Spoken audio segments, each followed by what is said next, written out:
All right, so in this video, we're going to be talking about aided language input. And aided language input is, so important for students who use devices regardless of what device they're using, what program they're using, or how advanced they are with using the device. So aided language input is, modeling that communication on the device for our student. So if we think about students who are verbal, they're constantly exposed to, verbal language. This is how we learn, hearing those examples, receiving that input, and having those language role models. So we want to provide the same experience, the same input for our students who use AAC or who use devices. So with this, we're going to be taking the device and modeling for the student. Um, so with modeling, we can show them that, communication, it's more than just requesting. We can also comment, we can direct actions, we can reject, we can ask questions, we can use it for, social interactions. So, just as we interact with our students, we can keep that in mind. We're going to model on the device so that, they receive that. They see, okay, this person is using the device and they're communicating. They're, getting what they want, they're expressing what they want, um, and kind of, putting those together. So when we use aided language input, we can pair the device with our verbal language.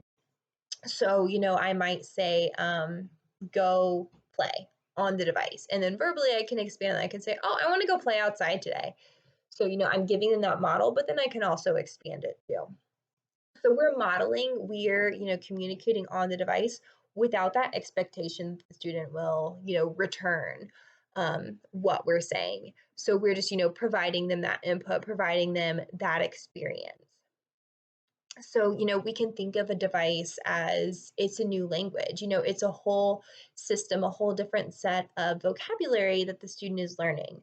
So, we want to be there to model, model, model. Students learn through time, through practice, through exposure. So, we want to increase that as much as we can. Students are prone to imitate what they hear, what they see. So we're going to give them that model, that exposure and input to the device so that they become more familiar with it. And, with that, we can think of, using the device through all the context we use language. So really any opportunity that, we're using verbal language is an opportunity that, a student can use their device for that. So, before transitions, you might model on the device like go, or before snack time, before dinner, you might model like eat.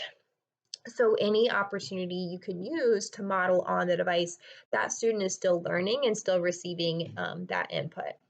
So some ways that we can facilitate this is we can, respond to everything that the student says, even if it's a mishit.